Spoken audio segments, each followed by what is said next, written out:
Tell me and I forget. Teach me and I may remember. Involve me and I learn. It's a quote from Benjamin Franklin.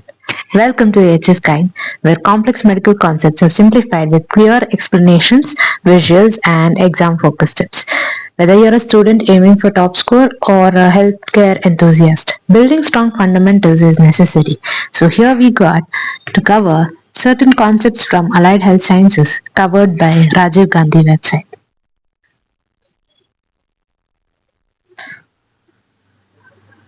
In this session, we are exploring the fascinating physiology of blood, focusing on white blood cells, platelets, and hemostasis.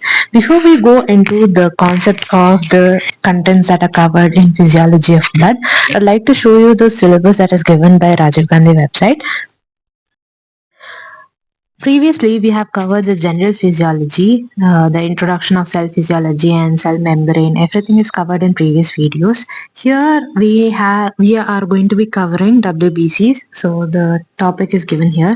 WBCs, morphology, production, function, normal count, differential count, variation, and the variation immunity in brief.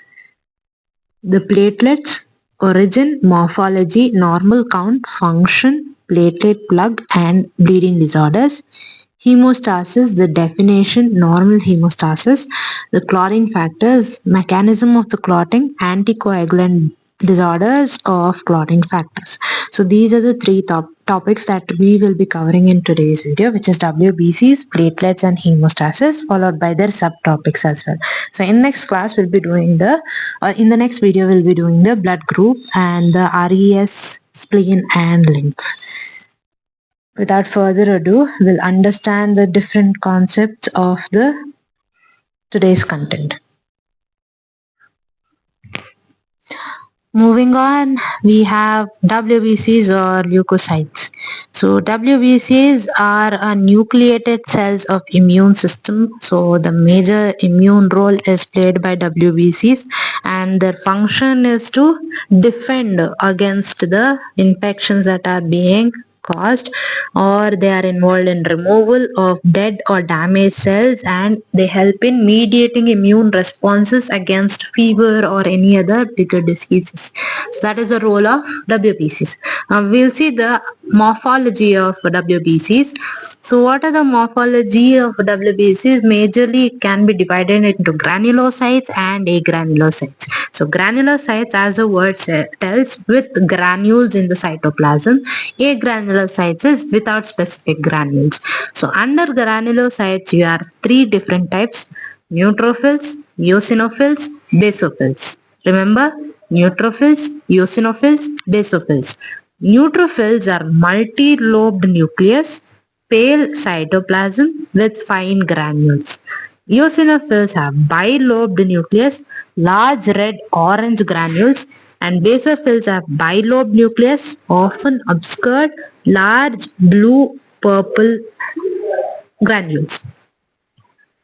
I'll show you an image of each and every type of granulocyte and agranulocyte. Just know the little description about them.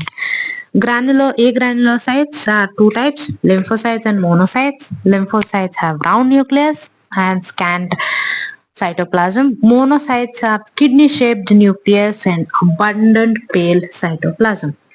So now let us see each of them individually. Yeah, before we go individually, we'll see the description of white blood cells. As I told, they are divided into granulocytes and agranulocytes. Under granulocytes, you have neutrophil, eosinophil, and basophil.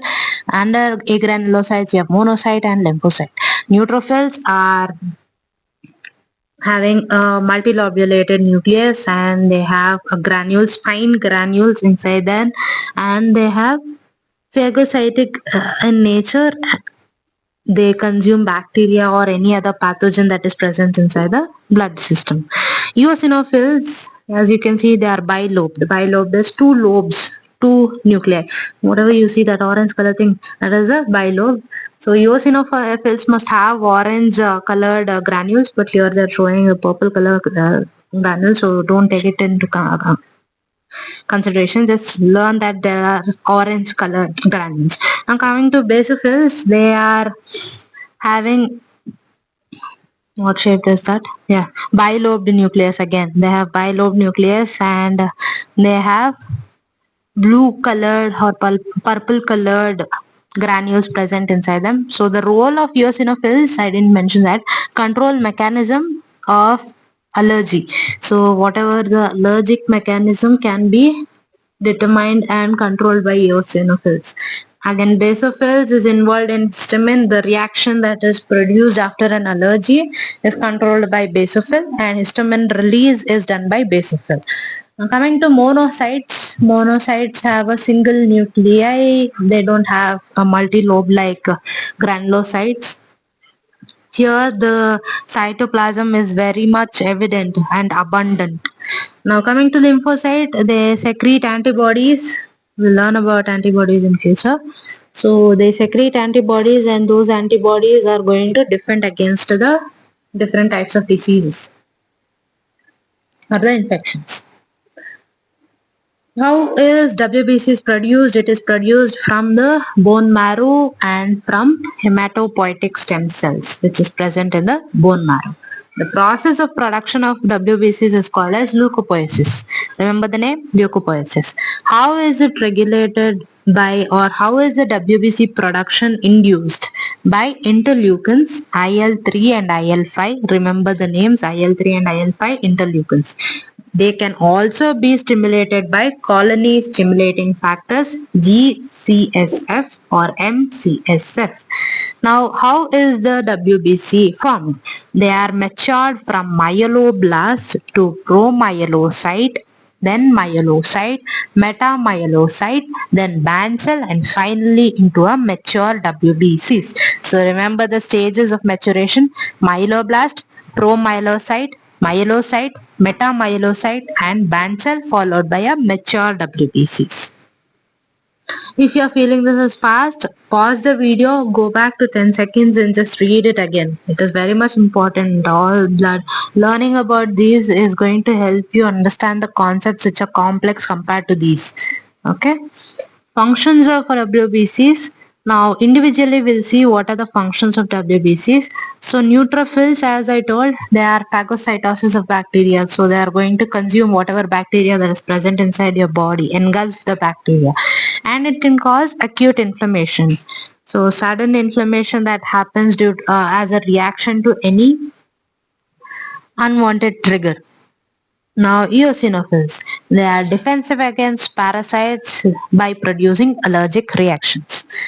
Basophils release histamine and mediate the hypersensitivity. Lymphocytes are B cells, antibiotic production T cells, and cell-mediated immunity is handled by lymphocytes. Coming to monocytes, they are phagocytic in nature, and they become the macrophages in the tissues. So they consume the dead and decaying part of the tissues. Yeah, there is again a pictorial representation of the different WBCs.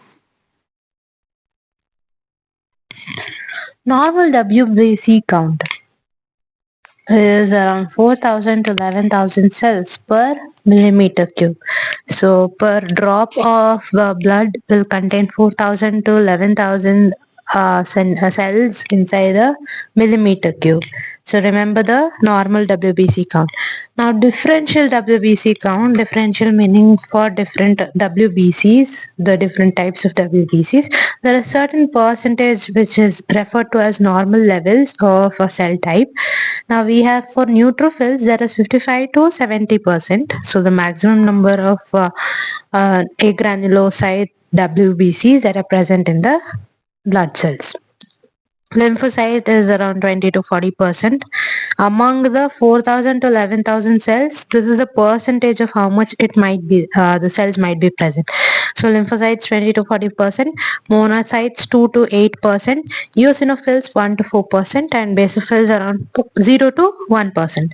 Now there is variation in WBC count, that is, it might increase or decrease based upon certain causes. We'll see what are those. So if there is an increase in WBC count, it is called leukocytosis, and if it is decrease in WBC count, it is leukopenia. Remember the names. Leukocytosis is for increased WBCs and decreased it is Leukopenia. Why does WBC count increase when there is an infection, when there is a bacterial or a viral infection? There may be due to inflammation or due to leukemia. Leukemia is blood cancer. Then stress or exercise can also lead to increased WBC counts. Leukopenia or decrease in WBC count can happen due to viral infections like HIV. So HIV mainly attacks the immune system, human immunovirus, as the name says. So when the immune system is attacked, what is immune system being? Which are the cells that produce immunity to the body? It is WBCs. So whenever there is viral infections like HIV, decrease in WBC. Bone marrow suppression may due the bone marrow might not be producing cells of WBCs. Chemotherapy and radiation that are being given for cancer treatment can also reduce the WBC count, and aplastic anemia is also a reason for decrease in WBC count. So here you can see an images of red blood cells under a microscope. It is a pathology of the WBCs. You see these red blood cells everywhere, right? And there are these dark, the blue or purple stained cell bodies which are WBCs that you can see. So these are the WBCs. Multilobulated nuclei can be eosinophil or basophil. Yeah, sometimes RBCs are pale, so you can see they are very small compared to the larger ones. Here you can see the normal WBCs, they are round, they are sphere shaped and nicely shaped, and they are in proper. Every WBC is at the same size, but here you can see there is a deformation of the WBCs. Sometimes sickle shape like these. Sometimes it is deformed into smaller versions, or there are big RBCs present. So these can lead to different types of anemias. Now, since we have covered about WBCs, now we'll see what is immunity. Immunity. So yeah, immunity is the ability of the body to resist or eliminate the potentially harmful foreign materials or abnormal cells. So how is this immunity working? It is working by defending against any of the harmful foreign materials or the abnormal cells that are produced inside our body. So immunity is going to protect you from anything that is going to harm your body or cause any diseases to your body. So it is very much important to stay immune to diseases. That is a famous word that you have heard from every doctor and at homes, right? So immunity is important as it protects against the pathogens like bacteria, virus, fungi, or any toxins, and sometimes cancer cells also. Okay, so there are two types of immunity. One is innate immunity and the other one is adaptive immunity.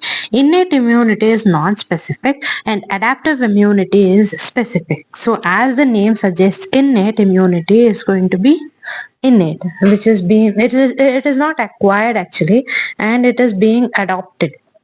In adaptive immunity, it is caused after a disease. For example, if a chicken pox comes in your body, it happens only once in your lifetime, right? You get those mumps on your body everywhere at only once, and that is because it has adopted the virus that is causing the chicken pox, and it has stayed resistant to that disease. So that is adaptive immunity. It is specific. Innate is not specific. It cannot go for just one thing. Now here you can see an image of different WBCs that are attacking against a microorganism that is causing diseases. Now, there is a difference between innate and adaptive immunity. We have put a Venn diagram over here. So innate immunity involves all these cells like mast cells, dendritic cells, macrophages, natural killer cells. Then we have complement proteins, basophils, eosinophils, neutrophils, everything working for protecting the immunity or forming an innate immunity. Whereas adaptive immunity involves only two types of cells, which are B cells and T cells. So B cells and T cells will be learning in future. Now, in common for innate and adaptive is the Y6, gamma 6 T cells or natural killer T cells. Natural killer cells are different from natural killer T cells. Okay, so that is what you are supposed to understand for the innate and adaptive immunity. Innate immunity is wherein it involves all other cells that are present in WBCs as well as the other cells. But in adaptive immunity, B cells and T cells secrete the antibodies and keep the memory of the disease that has caused the harmfulness to the body. Now you can see there is phagocytosis. How is it happening? A macrophage is present. So this is a macrophage over here. There is a bacteria that is entering, and the macrophage is engulfing or taking the bacteria inside, digesting it, nicely grinding it and breaking down the bacteria and throwing up. That is innate immunity. And whereas adaptive immunity, you can see a T lymphocyte, or a cell that is a immune system, the agranulocyte WBC. T lymphocyte has a receptor on it that is going to connect to the infected phagocyte, and then is going to kill the microorganism. Now, innate immunity is present from the birth. It is present along with the birth, and it is a first line of defense. It acts at first. So, any disease that comes first is going to be destroyed by innate immunity, and it is an immediate response. It is going to happen at immediately after the disease has been contracted, and there is no memory of the disease. For example, if you have a fever due to cold or some viral infection, so the first line of defense that is going to act as innate immunity. Now have you ever seen cold going and going at all once? No, right? It keeps coming back. So there is no memory of the cold, the virus component of the cold, common cold. So innate immunity is something that cannot hold the memory of it, and it forms a first line of defense. Now, what are the components of innate immunity? They have four components in it, under it. So physical barrier, that is going to stop the disease or the infection that is going to be contracted, is by skin and mucous membrane. So skin acts as a physical barrier, in acting as a barrier between the outer microbial world and the inside organs of a human body. And mucous membrane is going to trap the microorganisms and prevent the entry of microorganisms into the visceral organs. Now, next component of innate immunity are the cells, which are neutrophils, macrophages, and natural killer cells. So in neutrophils, they are going to be phagocytic in nature. Macrophages as well. Both of them consume the bacteria, destroy the bacteria inside the cell, and throw out the components of the bacterial cell. Next, this third component is chemicals. The complement system or the lysosomes, interferons are going to secrete certain toxins that are going to kill the bacterial infection or any other foreign object that is causing the infection. Next, physiological is how physiological immunity is derived from either fever or inflammation. So fever is one method of increasing the body temperature and killing the microorganisms, thereby removing the infection from the body. It is a type of immunity, physiological immunity, that is being produced. Inflammation as well, it is an action against the allergy that is being observed in the body. It can be either through the redness, irritation, that is going to remove the bacteria or the any other foreign object that is causing infection. Now moving to the second type of immunity, which is adaptive immunity. It is a specific immunity, and it is dependent, it is going to attack to the specific disease. This adaptive immunity is developed after the exposure. As I told you, smallpox or chickenpox, it is developed after you contract the disease or you get the disease, and it is a delayed response. You see that the chickenpox is going to take a long while to get the adapted to the microorganism that is causing the disease and to kill the microorganism completely. So it will take a delayed response to attack and get the immunity from the respective disease, and it has a memory. So since it has a memory, you don't get chickenpox again in your lifetime, right? So you are going to get at once. That is how adaptive immunity works. It keeps the memory of whatever disease that is contracted, and it also keeps the memory of how it attacked the antigen or any other outside a foreign body. So it is highly specific to antigens. So antigens are the proteins that are present on the cell or the microorganism's body. So these antigens are going to act as the receptors or causing the infection inside the human body. So these adaptive immunities go attached to the antigens and kill the microorganisms. So there are two types of cells that are involved in the adaptive immunity. One is B lymphocytes and the other one is T lymphocytes. Under B lymphocytes, it's a humoral immunity wherein antibodies are secreted and the antigens present on the microorganisms are killed. So it is going to work on antigen antibody mechanism. We'll be learning about it as well. We have learned it already in 12th standard, I guess. You guys must have heard about antigen antibody mechanism, or the how the antigen antibody bind together and cause the death of the bacterial or any other foreign body substance. Now, T lymphocytes is a cell-mediated immunity wherein certain cells that cause the engulfing or phagocytic nature of the organism. So, what happens when there is an antigen on the body of a bacteria? These T cells release phagocytic cells like natural killer cells or macrophages or neutrophils. These go and attach to the antigen of the bacteria, produce certain toxins into the bacteria and kill the bacteria. So there are subtypes of the adaptive immunity. We saw there are two types of immunity. One is innate and adaptive. Under adaptive immunity, you have two types, which is humoral and cell-mediated immunity. Now, humoral mediated is a B cells, and it mediated by B cells and has antibodies in it. It is effective against the extracellular microbes. Extracellular meaning above the cell, outside the cell, not inside the cell or the inside the microorganism. It is going to work outside the microorganism cell. So these antibodies are going to neutralize in the sense it is going to stop the action of the microorganisms and then epsonize is kill or remove or erase and help in the complement activation, that is antigen antibody activation, leading to the memory as well as killing of the microorganism. Cell mediated immunity is mediated by T cells, as I told, and there are helper T cells and cytotoxic T cells. So helper T cells are CD4 plus cells. So important word, you have to remember this while writing an answer. So helper T cells activate other immune cells as well, and cytotoxic T cells are going to kill or infect the kill the infected or the abnormal cells inside the body, CD8 and CD4 cells.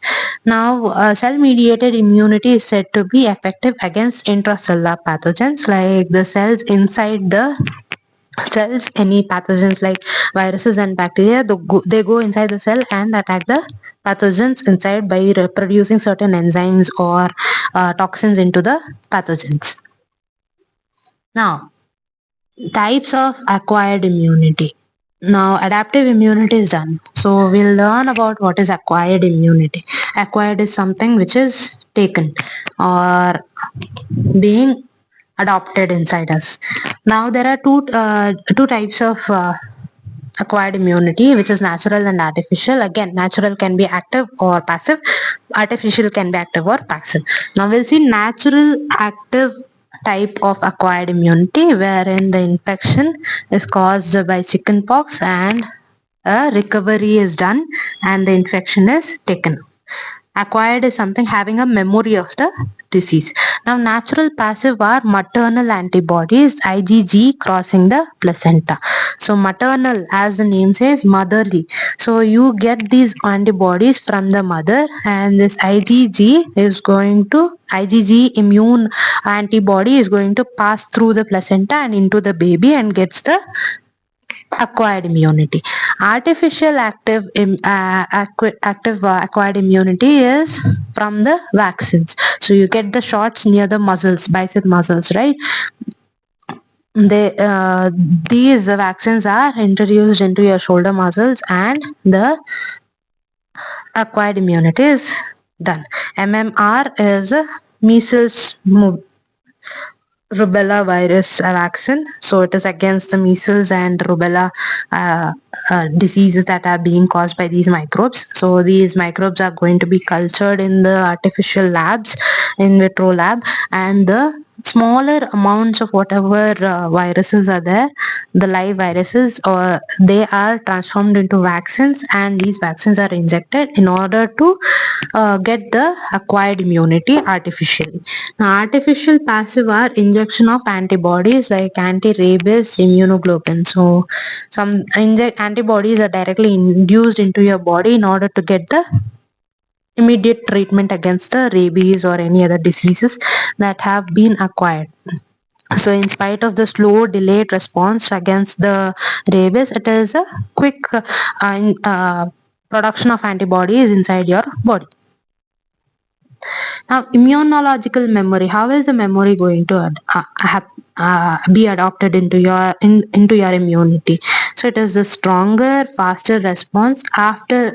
It shows the faster and stronger response after the second exposure. So first exposure it might be delayed, but when the second exposure to the disease or any microorganism happens, it is going to be faster and a very stronger response. And it can happen because of vaccines as well. So after taking vaccine also, the immunity keeps the memory of it. So where is this immune system or immune system working from? So there are organs that are going to be secreting the B cells, T cells, natural killer T cells. All these cells are produced from certain organs. So there are two types, which is primary lymphoid organs and secondary lymphoid organs. Primary lymphoid organs involves bone marrow and B cell maturation.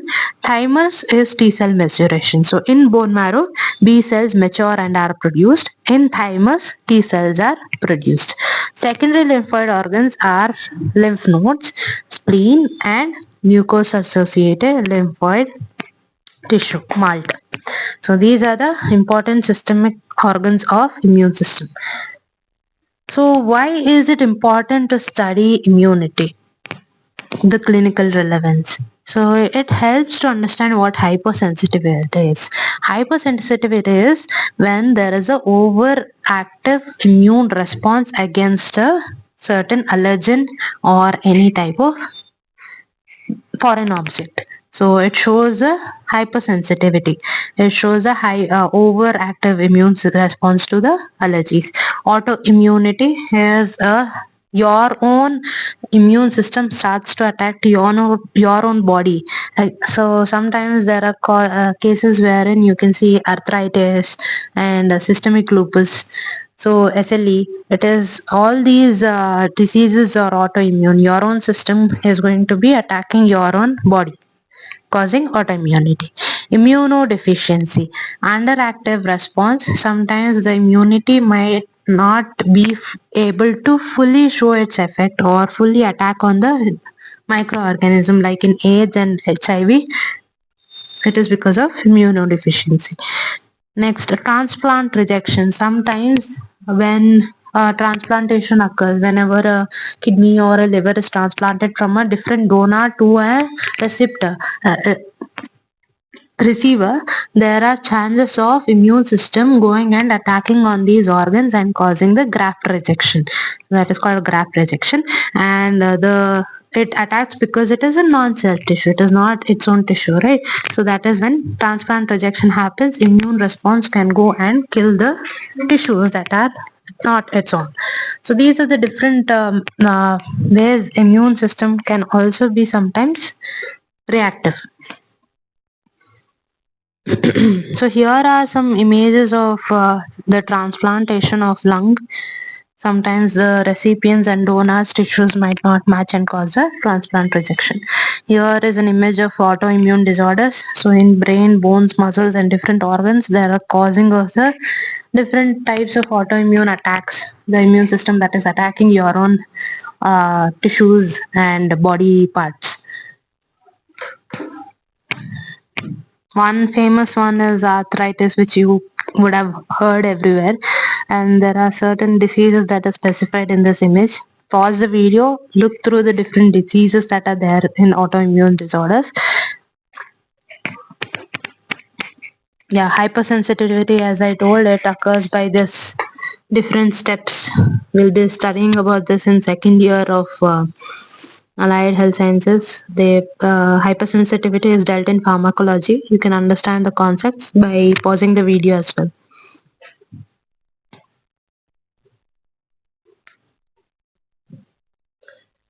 Moving to the next type of blood cells, which is platelets. It is also known as thrombocytes, the ones which are mediating the clot formation. So these are small anucleate cell fragments in the body, in the blood, and they play a important role in hemostasis and blood clotting formation. Blood clotting. So where is this platelets formed? So as usual, all blood cells are from bone marrow, but they are going to divide and the cells divide and they become pluripotent and produce different types of other cells like megakaryocytes, which are from bone marrow cells, are going to be produced by the regulation of certain hormone that is being derived from the liver, which is thrombopoietin. So thrombopoietin is going to trigger the formation of platelets from the megakaryocytes. So one megakaryocyte can produce 1000 to 3000 platelets. The morphology of platelets. So how is the platelet going to look like? So it is around 2 to 4 micrometer in diameter, and it is usually small, discoid, convex, and which is when it is inactive. So this image that you're seeing, this is its inactive state, and this are the down below 3 platelets are activated forms. Okay. There is no nuclei in platelets, and these platelets also sometimes contains granules which are alpha and dense, and these platelets store the clotting factors, the 13 factors that are involved in blood clot formation. ADP, the 13 factors which are involved in normal homeostasis, and ADP is also present, adenosine diphosphate, serotonin as well. Serotonin is something which involves microtubules and actin. Again, microtubules and actin help in the formation of the platelets into active form. So they help in the shape change and the movement of the platelets. Normal platelet count is 150,000 to 4 lakh cells per microliter, that is per millimeter cube. There is around 150,000 to 4 lakh platelets. So that is a normal level. So you have to remember that. And lifespan of a normal platelet is around 7 to 10 days. So the maximum number of days it is going to survive is 7 to 10 days. It is removed by the spleen. Removed by the spleen in the sense all the platelets after 7 to 10 days it's going to die in the spleen. So what is the function of platelets? This is very much important. This might appear in 10 mark question or 5 mark question, because a normal hemostasis is important for the body to keep blood flowing as well as forming clots wherever blood leakage is happening. So this is very much important. Now, primary hemostasis is wherein adhering of damaged blood vessel cells happen. Blood vessel wall, if in case there is a damage, it goes, the platelets helps in forming clot over there. They become activated, they release granules and cause the release of more platelets and leading to formation of platelet. So platelet plug formation is happening whenever there is damaged blood vessels. Secondary hemostasis, it provides a coagulation cascade, thereby stabilizing the plug. The temporary platelet plug that is formed is going to form a stabilized clot with fibrin over there. Finally, the wound healing, wherein the growth factors are released and cause the tissue repair over there. So the first thing that happens is it adheres to the damaged blood vessels and forms a temporary platelet plug followed by a coagulation cascade leading to formation of a clot with the fibrin. And the last thing after the clot or a clot is formed is a wound healing procedure that happens, and the wound healing happens because of the various growth factors like PDGF for the tissue repair.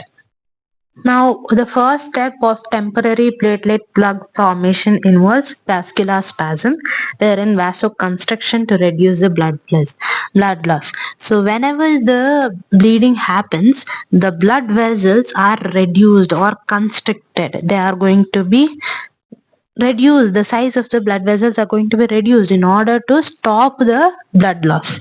So vascular spasm is the first step. Secondly is platelet adhesion. So whatever platelets that are flowing through the blood are exposed to the von Willebrand factor, and platelet adhesion takes place. Platelet adhesion in the sense one platelet gets attached to the other platelets due to the exposure of the collagen to the von Willebrand factor. This is very much important. Remember the three steps: platelet adhesion, platelet activation, platelet aggregation. So all these happens at once. Once the platelets bind to the collagen, bind to one another and are exposed to the von Willebrand factor, platelet activation happens. So how does this platelet activation happen? The round shaped platelets get changes into a spiny shaped platelet, which leads to the release of ADP, thromboxane A2 and serotonin, which attracts more number of platelets again. So there are more number of platelets that are going to be coming near the damaged or the blood loss region. So when they are going to come there, the platelet aggregation happens, wherein the platelets stick to one another and form a fibrinogen bridges between each platelet, forming a temporary plug. So it forms a temporary plug. It is not going to be a permanent plug. You touch it, again it's going to start to bleed. So it is forming a temporary plug in order to avoid the excessive loss of the blood, followed by clot retraction and repair.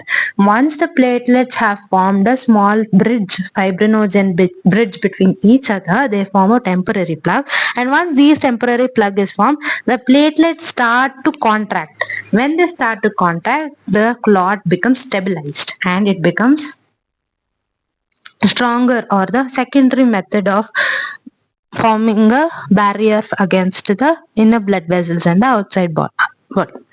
So when this the clot formation has to happen, the tissue regeneration also leads to it. So there are various bleeding disorders that is related to platelets. Thrombocytopenia happens whenever there is low platelet count and which is less than 1,50,000. So the causes to the low platelet count can be aplastic anemia, leukemia, viral infections and chemotherapy. Symptoms are petechiae, purpura, bleeding gums and prolonged bleeding. Since there is low platelet count, there is low levels of blood clot formation, and because low levels of blood clot formation, petechiae and purpura are the bruise that you see whenever somebody has punched on your eye. You see that purple color around near the eyes or near the cheeks. That is petechiae or purpura.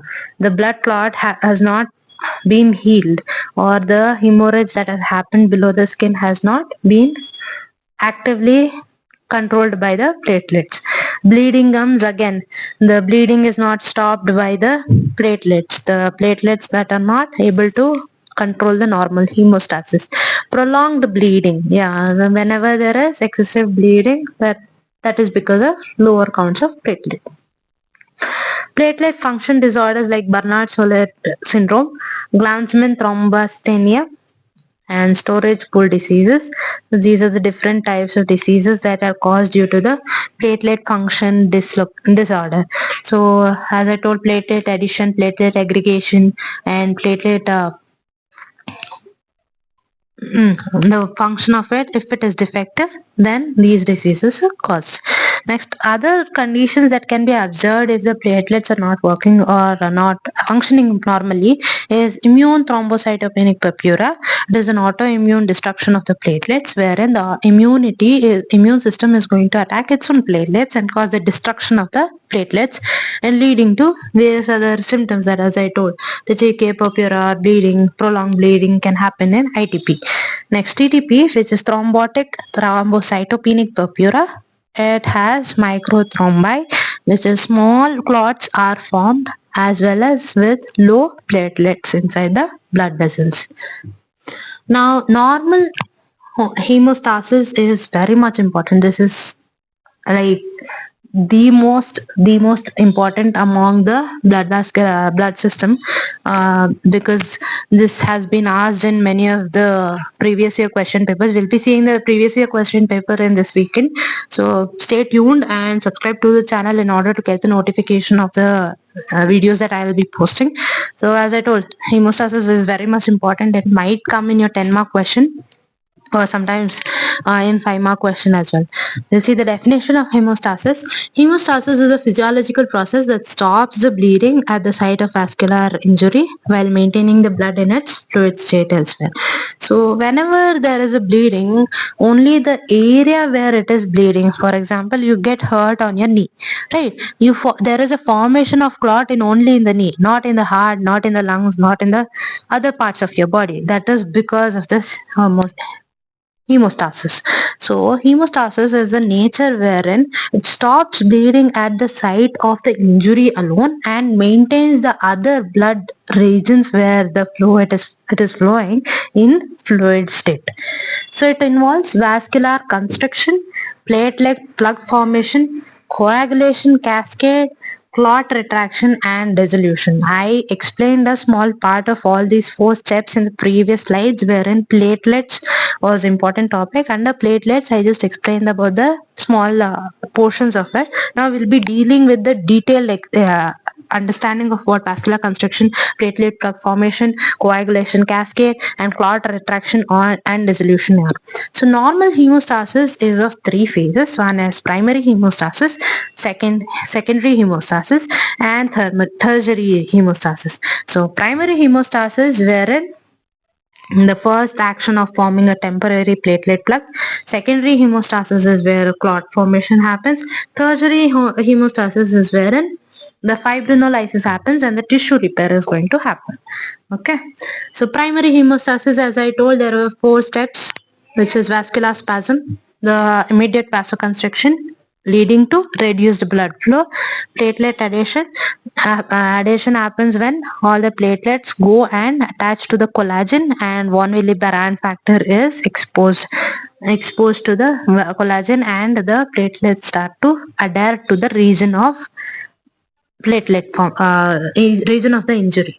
Next, platelet activation happens whenever the platelet goes and attaches near the injured site and they start releasing granules which are going to cause more release of platelets.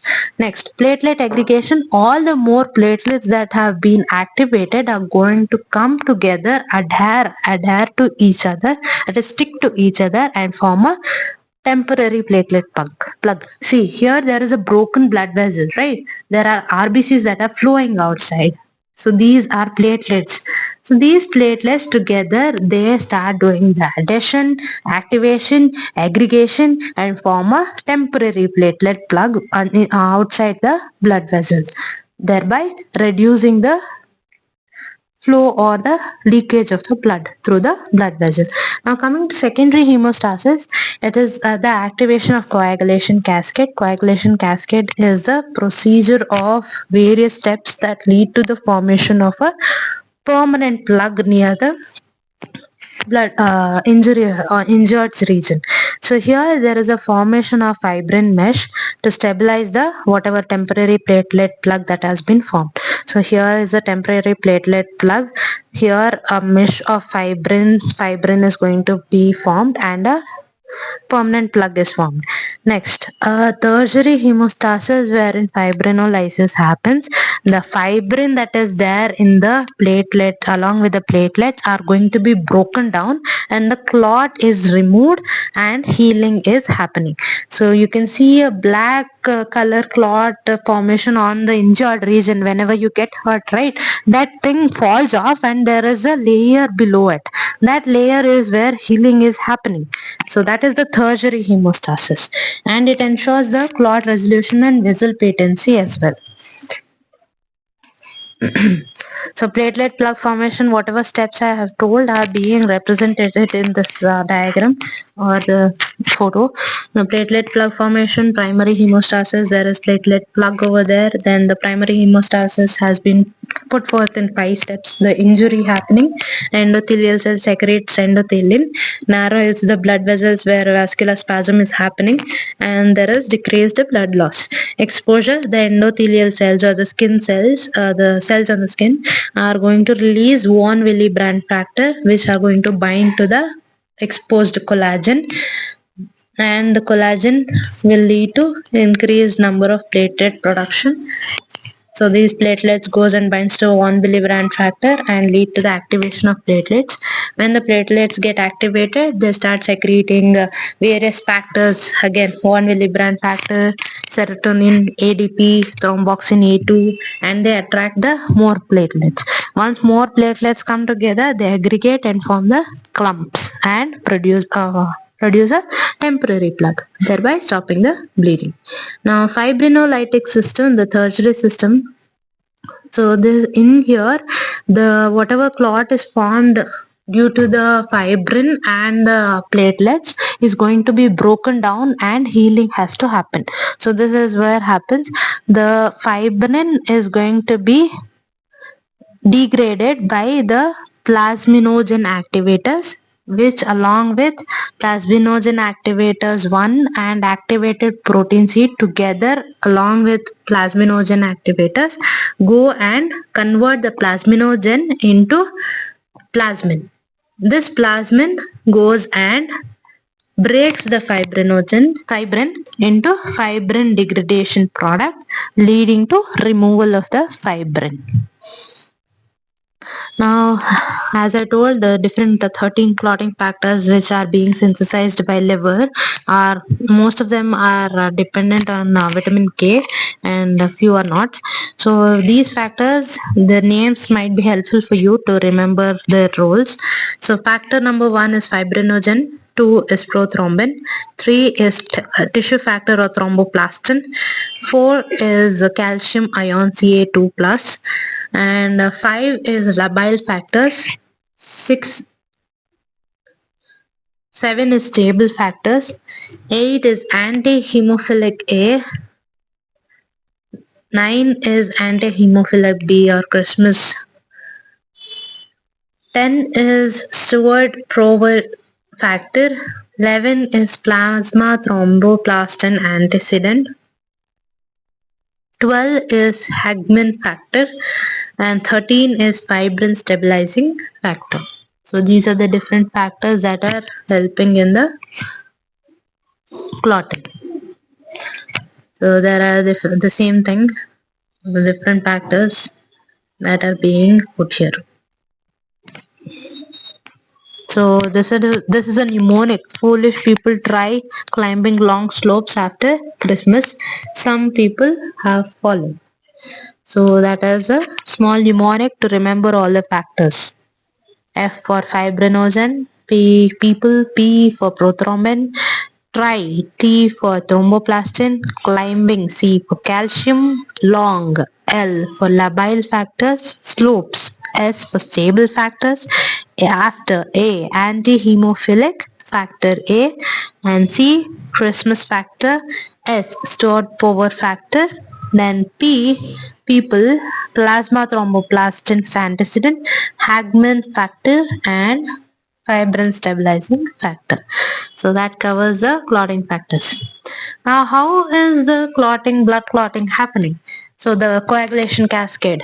So this is how coagulation cascade happens. There is intrinsic, extrinsic, and common pathways. So these three pathways are important. So intrinsic pathway is triggered by a trauma inside the blood vessels, and it involves the factors 12, 11, 9, and 8. So these are the factors that are involved in the triggering of the trauma inside the blood vessels and the intrinsic pathway. They slower but amplifies the clot formation. These factors, they act slow, but the clot formation is amplified. That is, the clot formation is short. Next, extrinsic pathway. It is triggered by the external trauma, and it involves factor 3 or the tissue factors that are going to trigger the clot formation, and as well as factor 7 is also involved. This involves a faster initiation, that is, the beginning steps are faster induced. Common pathway is the fact after the intrinsic and extrinsic pathways are followed, the common pathway is seen. So factor 10 is going to be converted into factor 10A. 10A along with factor 5A with calcium as well convert the prothrombin into thrombin. Thrombin is involved in conversion of fibrinogen into fibrin followed by clot formation, and factor 13 is involved in the stabilizing the clot rather than movement of the clot as in temporary plug. Here the clot is stabilized by factor 13. So here is a total schematic representation of whatever we have learned. So you can see the intrinsic pathway, which involves collagen, kallikrein, and HMWK, which are involved in conversion of factor 12 into factor 12A, factor 10 into 11 into 11A, and finally factor 9 into 9A, and they cause factor 8 to 8A, wherein thrombin is produced. You can see the thrombin that is involved in conversion of 8 to 8A. Calcium is being represented here as well because they are also involved in active formation of a clot. Next, the extrinsic pathway that is caused due to the damage of external or endothelial tissue, wherein factor 3 is converted into 3A, the tissue factors. Then factor 7 is converted to 7A. Altogether, along with calcium, converts the factor 10 into 10A. Factor 5 is converted into 5A by thrombin. Factor 5 and factor 10 along with calcium converts factor 2 into factor 2A, wherein thrombin is formed. This thrombin is going to convert the fibrinogen into fibrin. The fibrin along with calcium and factor 13 forms a stable fibrin clot. I know this is very much confusing, but remembering this is very, very, very important because the hemostasis and the process of hemostasis is very beautiful, and learning about it is going to help you understand how the clot is formed inside a human body. So there are certain coagulation disorders that you can see. We have heard about hemophilia from a famous queen, Queen Victoria. She has the factors clotting factor coagulation disorder, which is hemophilia A. So there are various other coagulation disorders like hemophilia A, B, and C, von Willebrand disease, and vitamin K deficiency, which lead to improper formation of coagulation, or the clotting is not possible in these disorders. Let's move on. There is natural anticoagulants. Natural anticoagulants are the anticoagulants that are produced naturally. Now there are 4 types of natural anticoagulants that are produced in human body. One is heparin, antithrombin 3, protein C and S, tissue factor path inhibitor TFPI anticoagulants. Now heparin activates the antithrombin 3. Antithrombin 3 inhibits the thrombin 10A, 9A. So these are the actions of the antithrombin 3. Protein C and S inactivates the factor 5A and factor 8A. TFPI inhibits the factor 7A and TF complex. So why are these anticoagulants important? Because in your daily body vascular system, these are the anticoagulants that are preventing from formation of clot inside the blood vessels and causing the blockage of blood vessels. They are going to act as important factors that help in stopping the clot formation inside the body. So you can see all these actions that are happening, they are happening on the different factors that are being produced inside the body. These are the clotting factors that are being prevented from acting and causing the clots inside the normal body blood flow. Now heparin anticoagulant, it binds with antithrombin. As I told, whatever actions that are present over here are being shown diagrammatically over here. We use these anticoagulants while collecting blood samples as well. You see that whenever the blood is taken out and you leave it for 2 to 3 minutes, it starts clotting, right? So in order to prevent the clot formation and to keep the blood for longer time, in order to perform the blood sampling, the anticoagulants are used. So that anticoagulant mechanism is important. Now, the disorders, as I told, hemophilia A, B, C are also seen. Von Willebrand disease, DIC, vitamin K deficiency. Hemophilia A factor 8 deficiency, it is an X-linked recessive disorders, and X-linked is the chromosomes X and Y are present, and the hemophilia A is seen in X chromosome, and whenever the X chromosome is given genetically to the baby, the hemophilia is also transferred. It is a X-linked recessive disorder, and it causes spontaneous bleeding and hemarthrosis. Hemophilia B, Christmas disease, again it is factor 9 deficiency, and it is also an X-linked recessive disorder. Recessive and dominant disorders, we have seen this all in 10th, 11th and 12th standard, I guess. So you guys can remember all those things that have happened in your 11th standard and 12th standard. All these genetic disorders are being dealt there, and antigen antibody reactions also. Now, von Willebrand diseases, here the deficiency or dysfunction of von Willebrand factors is going to lead to the problems in platelet addition and in stabilizing the factor 8. So these factors are going to be disrupted and leading to disorders in clot formation. Next, DIC, this is a widespread activation of clotting inside the blood vessels, causing clot formation in the blood vessel itself. So if the blood is flowing in arteries and veins, the clot is formed suddenly inside the body. So this is because of the DIC. Vitamin K deficiency, again, deficiency of vitamin K can lead to synthesis, affecting the synthesis of factor 2, 7, 9 and 10, leading to improper clot formation. Now, hemophilia, as I told, the breaking of blood vessels, the normal blood vessels is going to break down, and the platelet and clotting factors are going to start attaching to the blood, leading to what? Formation of clot, right? If the clot formation is not going to be formed, hemophilia, there is uncontrolled bleeding. Christmas disease, yeah, that is how X-linked disease is carried on.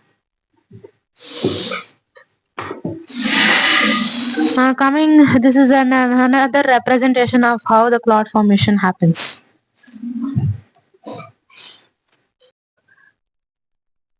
And that wraps up our discussion on white blood cells, platelets and hemostasis, the three key players that keep our body protected, repair injuries and maintain the balance in the circulatory system. If you found this video helpful, don't forget to like, share and subscribe to AHS Guide for your more clear exam focused lessons in anatomy, physiology, biochemistry, pathology and microbiology. Remember, every small concept you master takes you one step closer to the clinical confidence. So see you in the next class. Till then, take care. Bye bye.